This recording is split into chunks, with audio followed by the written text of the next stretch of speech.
Happy Wednesday, everybody. Back cooking with Kat and Steph. Dysphagia and malnutrition is what we're going to talk about tonight. We're going to make fried rice. Sort of stir fry. Mix between fried rice and stir fry. So join us, ask questions. If you're on live, please comment, say hello. We would love to have you asking questions as we talk about this. Hi, Steph. Hi.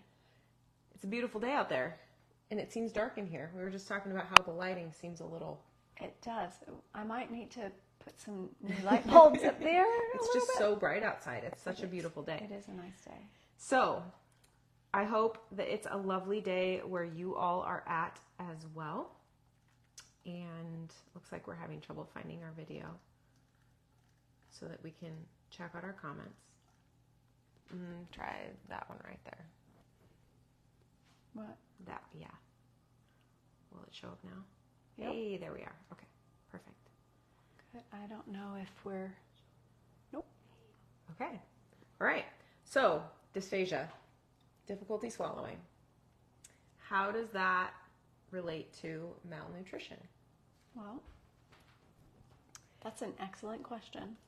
So this is kind of how Dysphagia Duo got started. This whole... Completely and totally. Yeah, so 2 years ago this week, Dysphagia Duo became... A thing. A thing. Yeah, and it has grown. It has. So it's something totally different than what it was 2 years ago. Then, yeah, it is. Yeah. So malnutrition and dysphagia go hand in hand because dysphagia is all about difficulty swallowing. Mm-hmm. And if you can't get food in... Number of different reasons why you may be having difficulty swallowing. Mm-hmm. That's to be identified with a little bit of one-on-one. Yes, from your healthcare provider. Right. Typically. Right.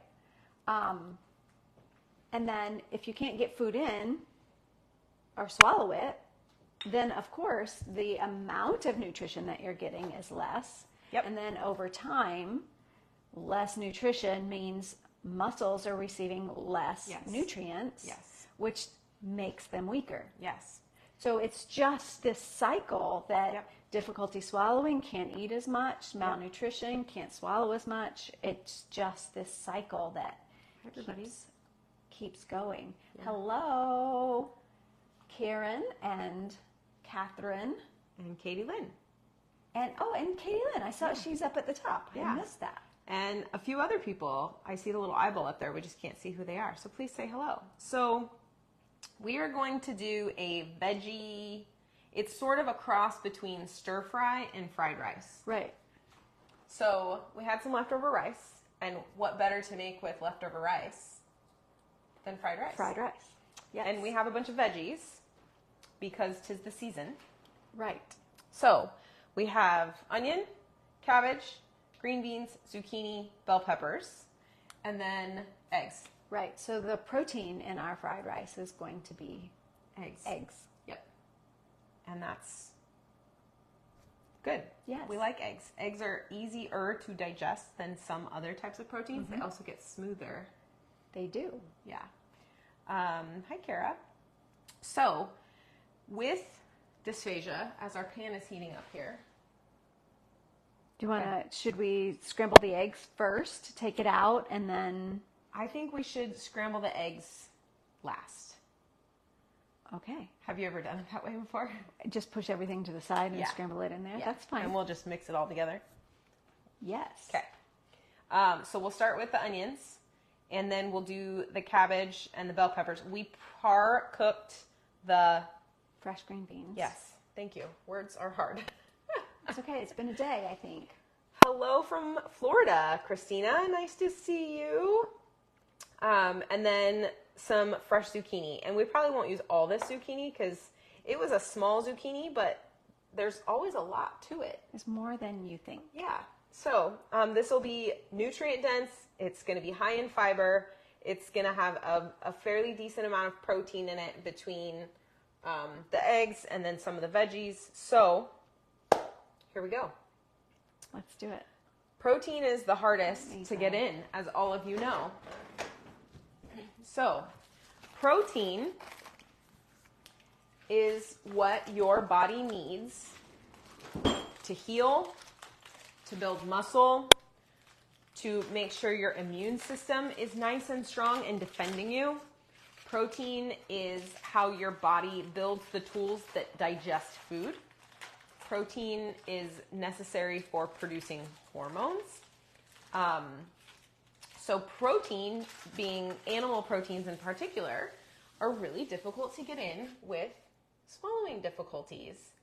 And so we want to make our proteins as easy to get in, and then also we want to make sure that you're digesting them well, because most people, when they don't eat protein over time, they end up with a stomach ache when they eat protein for the first time. So you add insult to injury in this situation, which just makes everything worse. Right.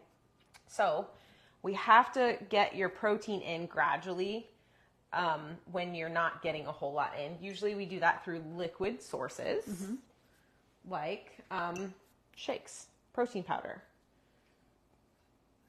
etc. Okay. Okay. We're just gonna soften those. Yeah. Soften those a little bit. And I'm probably gonna add the cabbage right on top of there because it's going to take a little bit. Yeah. All right. Okay. So, for those of you with dysphagia, what is your preferred source of protein that you get in? Can you leave it in the comments? Type it in the comments. Yes. So protein is often harder.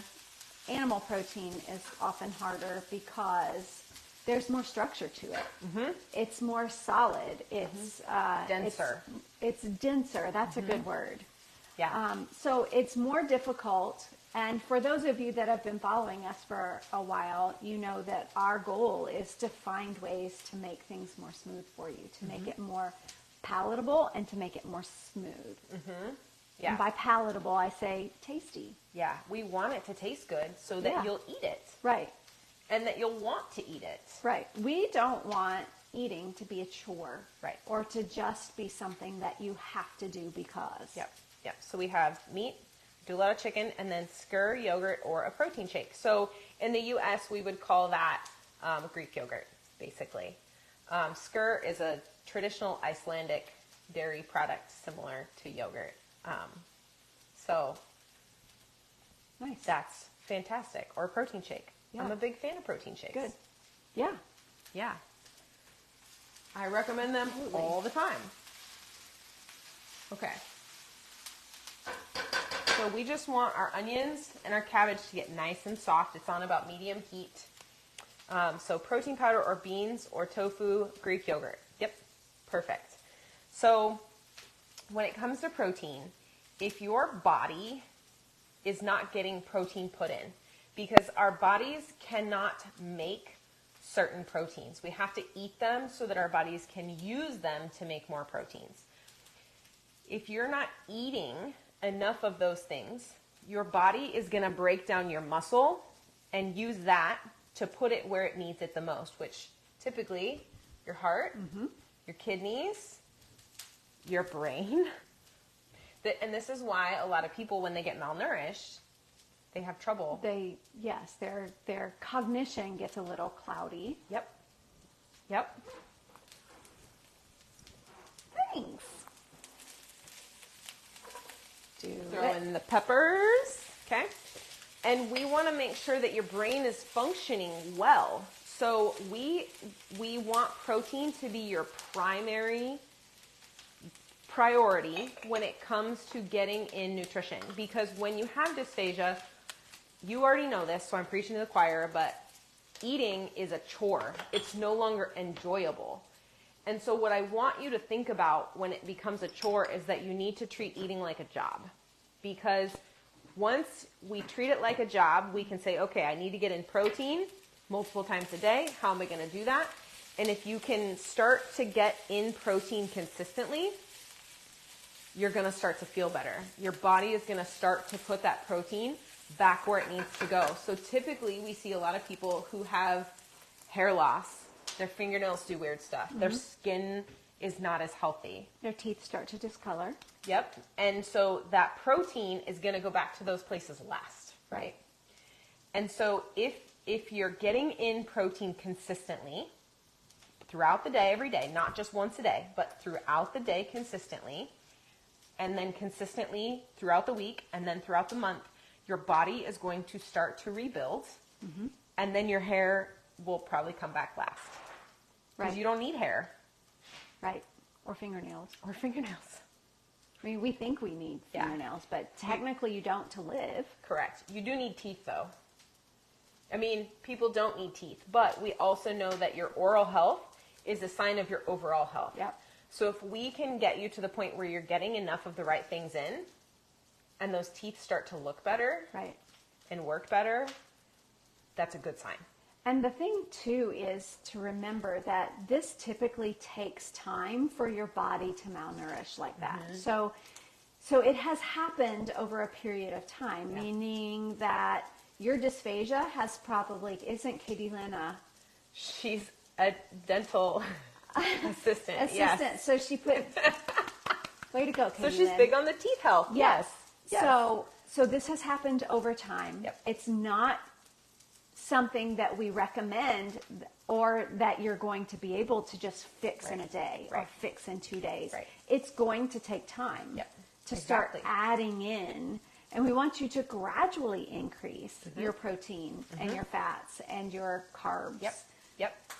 So Eric says, do primary organs get nutrients first? Yes.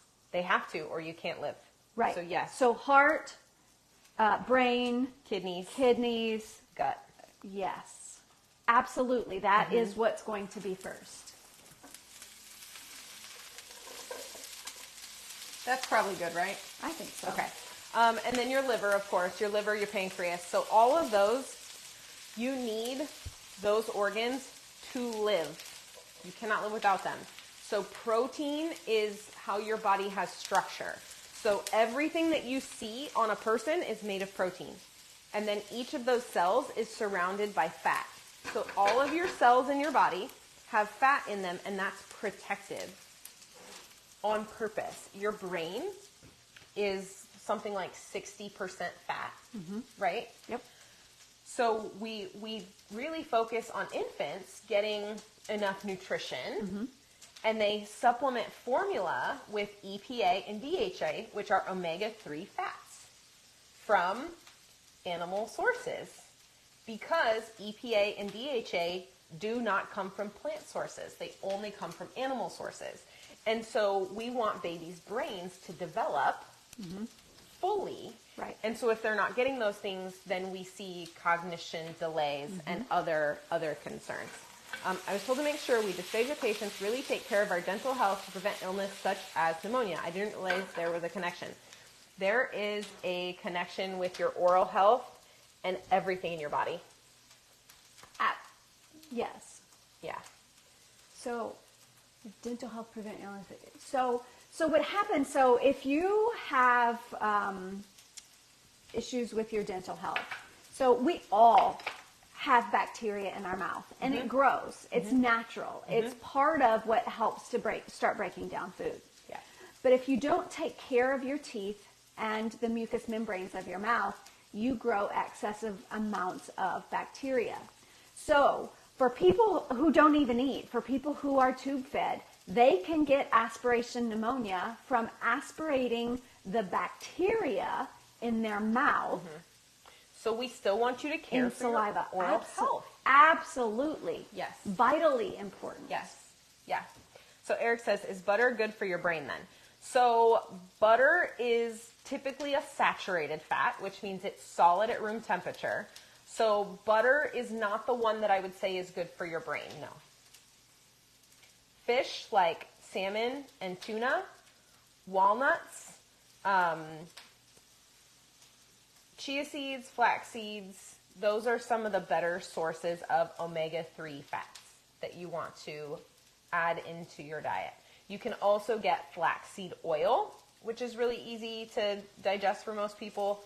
And I always recommend fish oil supplements, omega-3 supplements, and I like the liquid one myself. So, and I know you like that one as well. I do. So, most people don't eat enough fish in general, let alone people with dysphagia. And so I always just recommend, that's one of the supplements I really, really like, is an omega-3 supplement. Yeah. So protein. Protein has to be prioritized.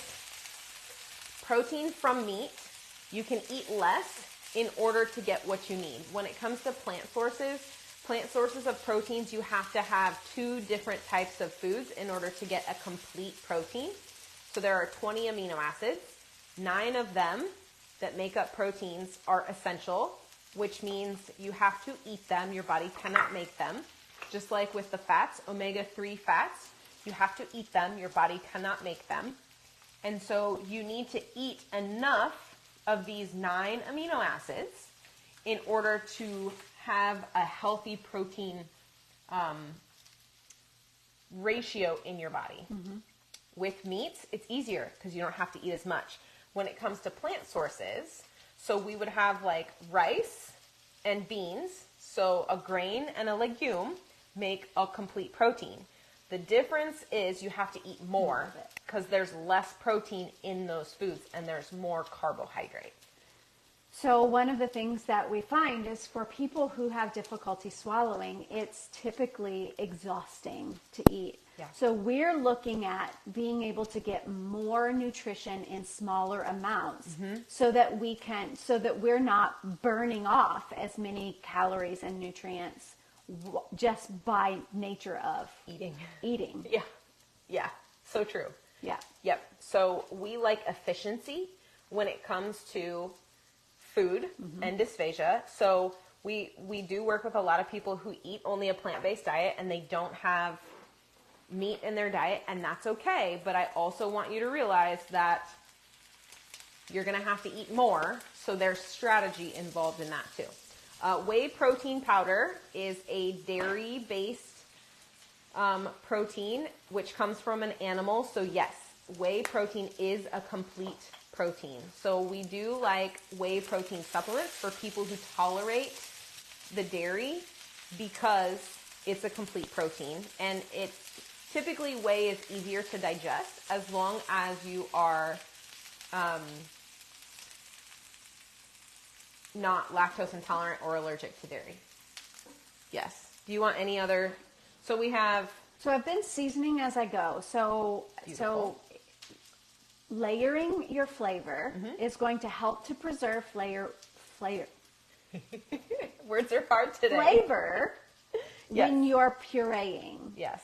So every time I put something in, I'm trying to add something else in terms of flavor.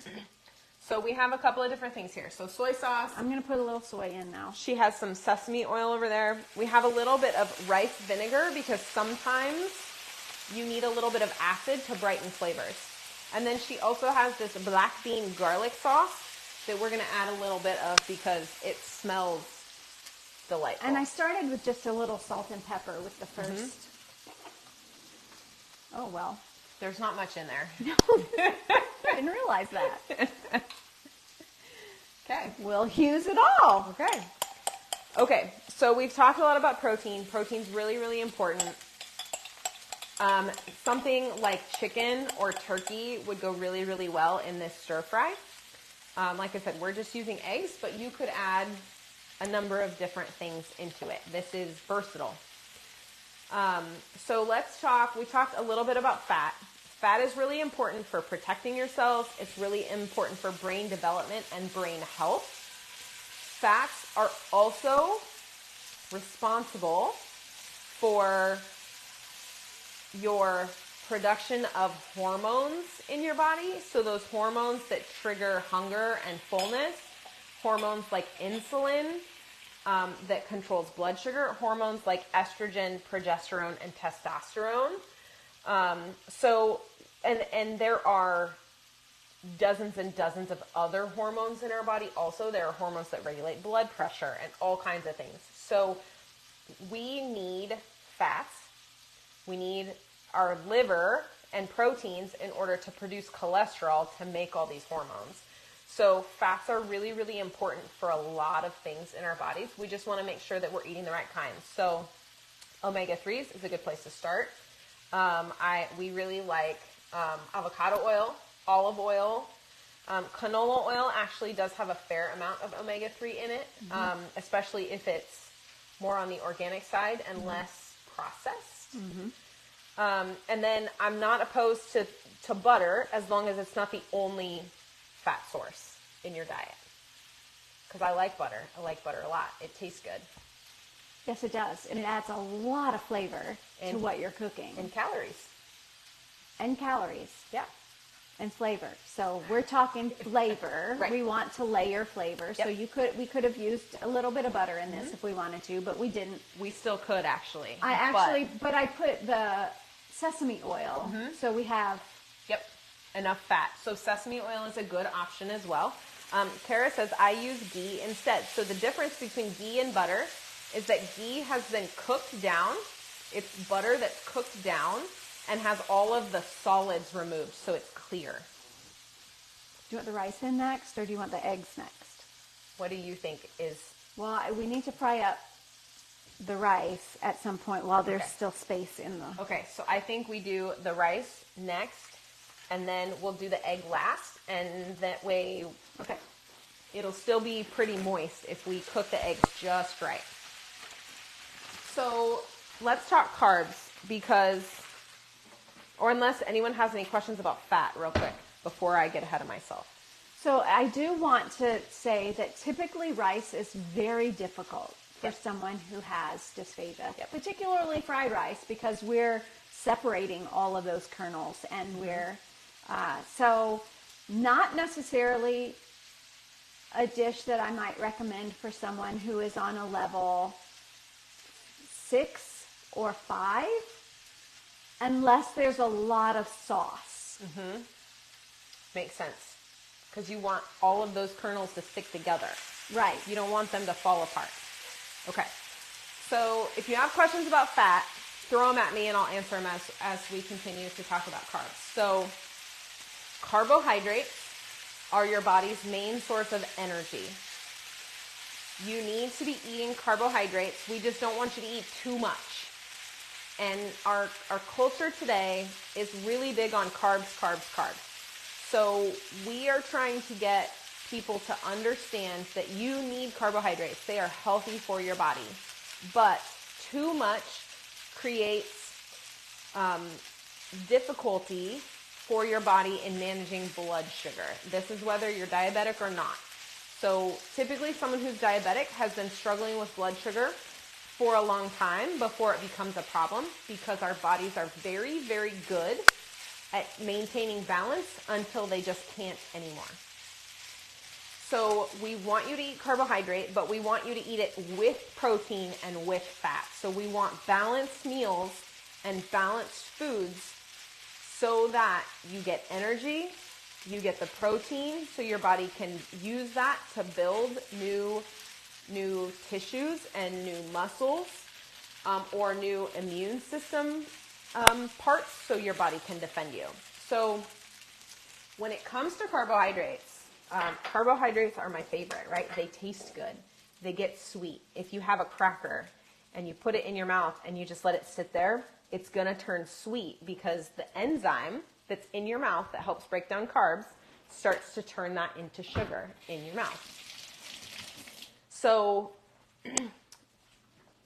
what happens if you don't eat enough carbohydrates? What happens if you're only eating protein? And there are lots of people that do this. Any ideas? Anyone? So if you are not eating the macronutrient that gives you energy, how do you get energy? Where does your body pull that energy from? Well, it has to break down stores. Typically, those stores are in your muscles. They're stored as glycogen, which is easy for your body to use. So marathon runners, they carbo load, right? Before a marathon,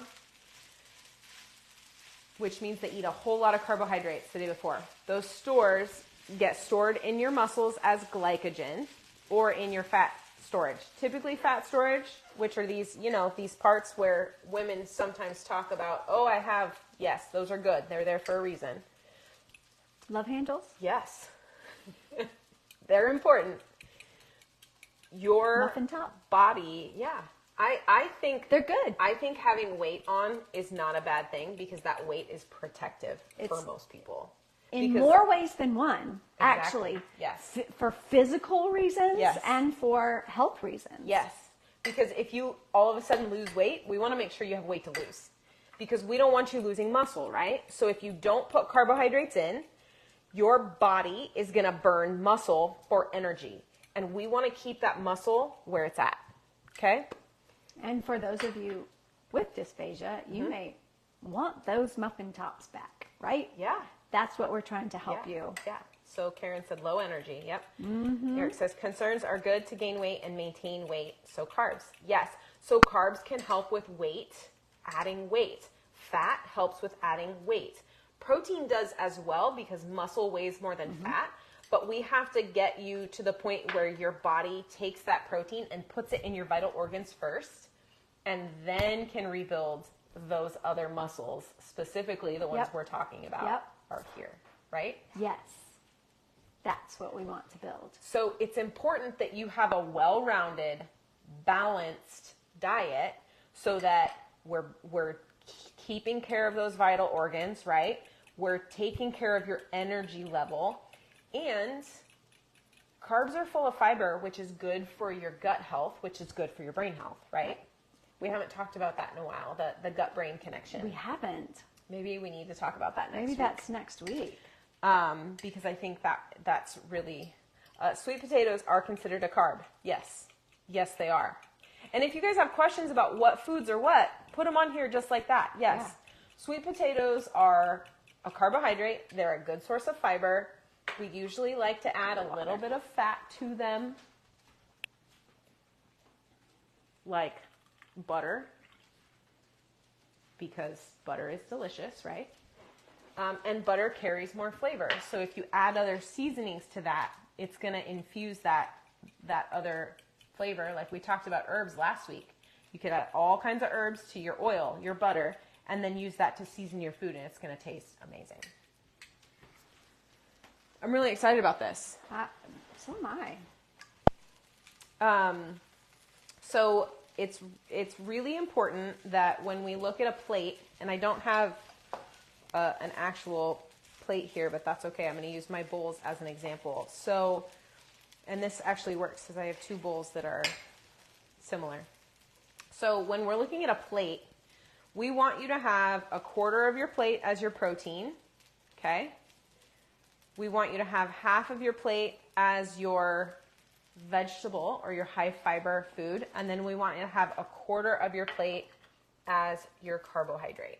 So if you look at the U.S. government website, the USDA My Plate site, this is their new version of what used to be the food pyramid, because the food pyramid is just wrong. We do not... It's a little extreme. We do not condone the food pyramid around here. We like veggie heavy or veggie and fruit, right? Grain or fruit, and then our protein. The protein is non-negotiable because you can live without carbs. Ultimately, you can't live without protein. You will deteriorate. We don't want you to deteriorate. No, that's the opposite of what we want. So Stephanie has pushed all of the veggies on half of the pan, and now she's going to scramble those eggs, and she'll mix all of it together. Set that in the sink for me, please. Okay. All right. So stir fry is a good, or fried rice, either one is a really good option because it stores well and it reheats well. So you can portion this out and freeze it. Is pound cake bread considered a carb? So yes, pound cake, any kind of cake or bread is mostly carbohydrate. It's going to have a little bit of protein and fat in it, but not much. So most of your bread products are carbs. So as long as you're eating enough protein, have that pound cake as long as it's going down and you can get it down easily without any issues. Some people can't have bread, and that includes cakes and cookies and things like that. For those people that have questions about that, Stephanie can answer those questions, because that is thoroughly a speech therapy question when it comes to bread and tolerating, managing that texture. Yeah. Are there questions about that? Not Okay. yet. Good. But I will read them if they come through. So Excellent. So the big thing here, we really want to make sure that if we know that you're dealing with malnutrition, and this can come up in any number of symptoms. Mm-hmm. So it could be heart palpitations. It could be fatigue. It could be weight loss. It could be your hair falling out. It could be joint pain. It could be gut issues. But malnutrition? Yeah. Weight gain could be a sign of malnutrition. Weight gain, absolutely. Yes, because if you're eating all carbs and no protein, you could still be gaining weight, but you're not maintaining muscle. And so it's hard to tell what's going on when you're gaining weight, mm-hmm. but you're becoming weaker. So there are signs and symptoms, but it takes a little bit of digging. That's a good point. I forget about that. Yeah. Yeah, because typically with you, we don't see that most of the time. It still happens. Yeah. And your body is holding on to as much as it can so mm-hmm. that it can survive. That's the word. Survival is your body's job. Survival is your brain's job. And so once you go into that malnutrition dysphagia cycle, once you're malnourished, your swallowing gets worse. Mm-hmm. And then your nutrition gets worse. And then because the nutrition you just can't get out of that cycle mm-hmm. usually alone. And mm-hmm. truly our focus is to get you to a point where you're nutritionally sound where you are. If you can only do liquids, we're going to help you get liquids. Yep. And in a well-rounded way. And some people, it takes them a short period of time to get back on track. Some people, it takes them longer. Right. But the goal ultimately is to get you eating more things. But we want the nutrition there before we start cranking on those muscles. Mm-hmm. Because if we work on the muscles, when the nutrition's not there, what happens? Well, so you get weaker. Mm-hmm. You can actually strain or hurt those muscles. Mm-hmm. And I know we see this sometimes in traditional healthcare because our jobs work together, but they don't work together. So if she gets a speech therapy consult for someone and she goes in and she's like, you just had a stroke, we can get you your muscles regrouped. But the person's depressed and they're not eating well. Mm-hmm. And then all of a sudden their swallowing gets worse, mm-hmm. even though you're doing everything you can for them and they're following along, right? I know you've seen this happen before. All the time. Yeah.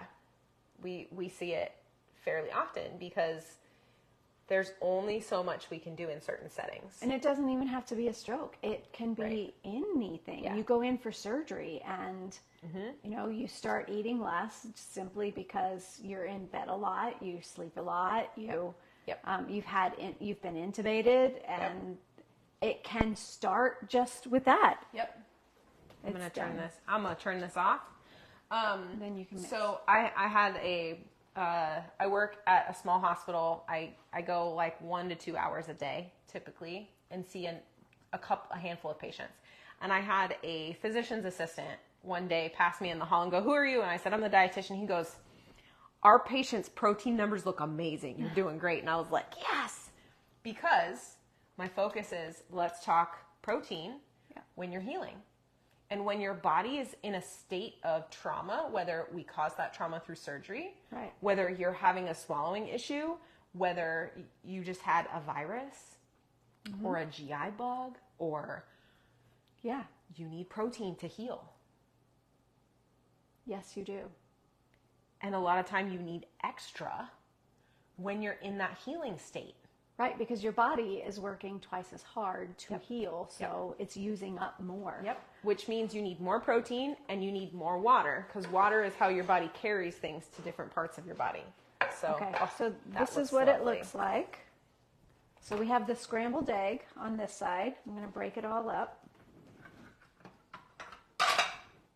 Actually, just gonna get one plate, and then we'll get our blender here and mix it together. Okay.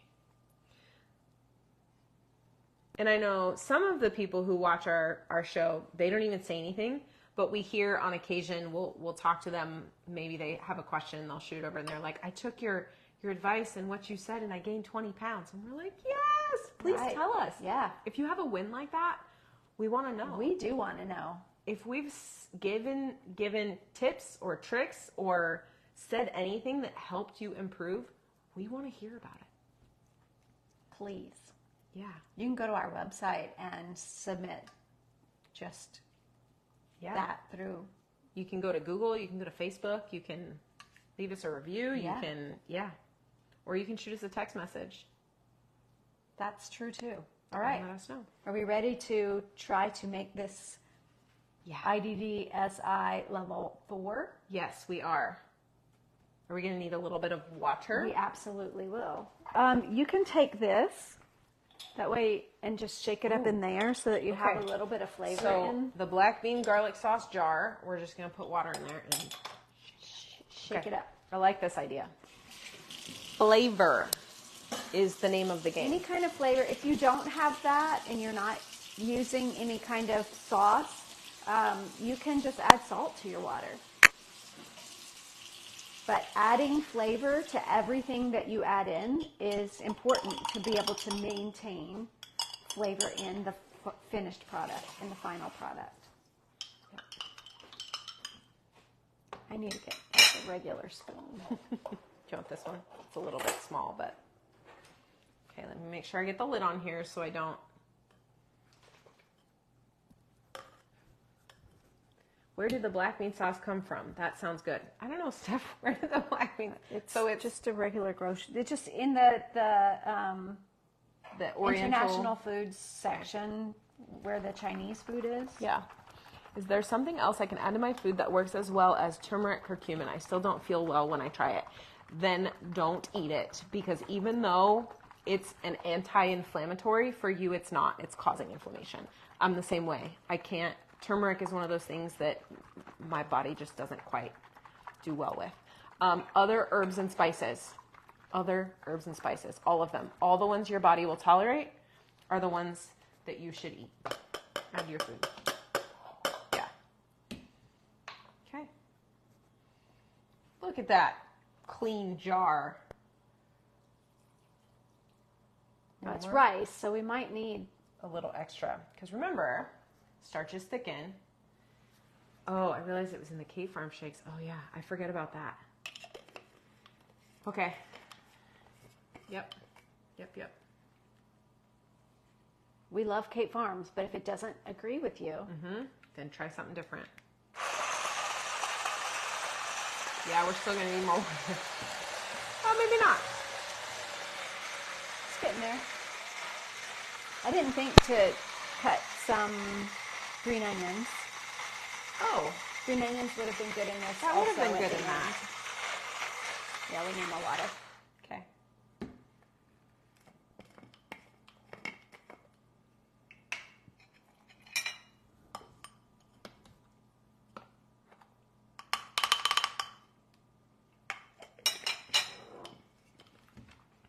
Okay.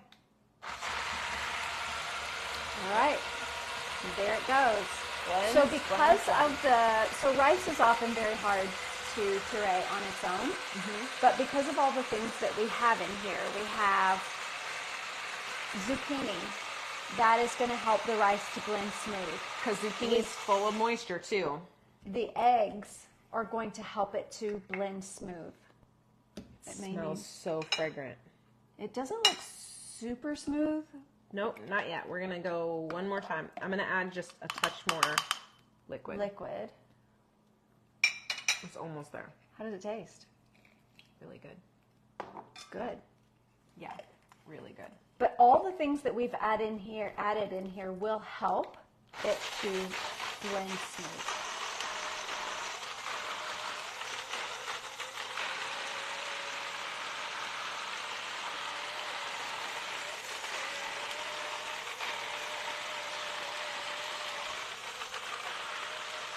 And it may need a couple of times. Or 3 or 4. Mm-hmm. It looks smoother. Okay. I'm going to do one more. I would go one more. Because it looks smooth, but it does not hurt to go again. Correct.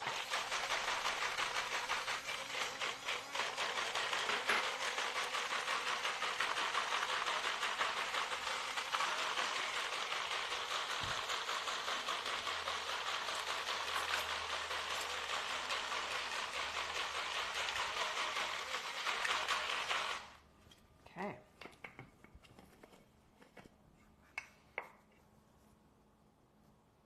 This is nice and thick, like a level 4. If you need level 3, you just add more liquid. Mm-hmm. Okay. Preferably liquid with flavor. Yes. Always liquid with flavor.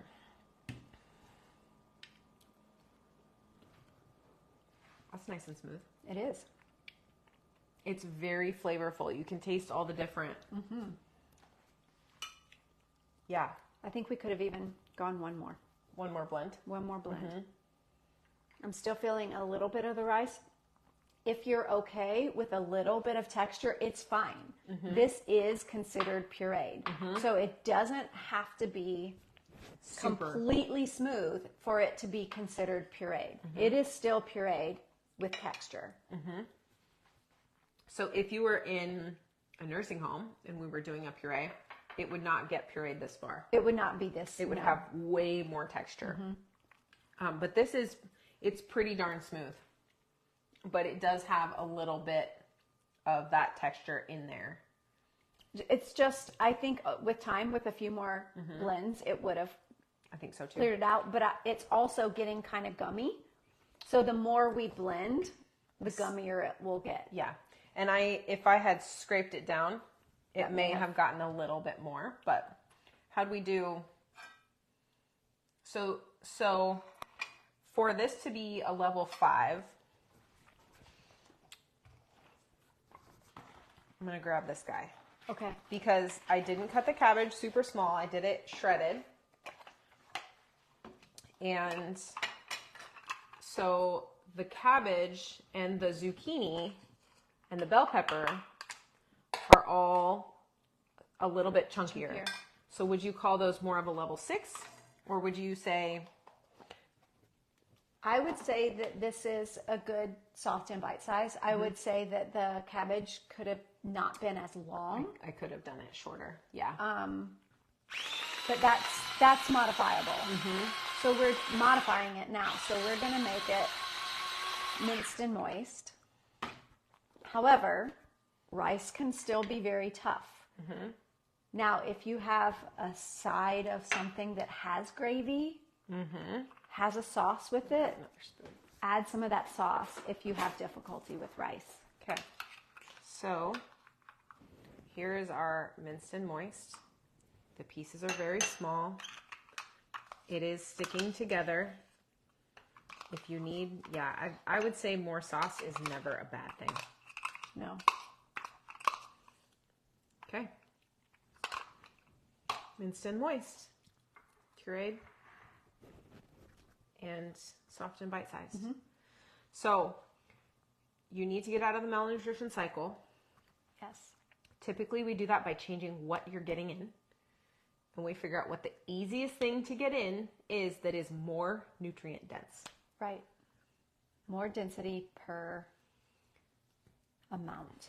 And the less you can have that's more nutrient dense, when you're really not doing well, the better. So I like animal proteins and whey protein, cottage cheese, Greek yogurt, because it's more dense. And it usually has fat in it also. And we like fat because fat also carries nutrients with it that your body needs. Not just the fat itself, but those vitamins that are fat soluble, like vitamin D, needs to have fat in it so your body can absorb it so it can do its job. So, yeah. Sounds not so easy, but It's not we're easy. here to help you. So reach out to us, please, if you feel like you need a little more direction. We're here to help. Yep. It's our mission. Yep. All right, everybody. Have a great rest of your Wednesday, and we'll see you later. Bye.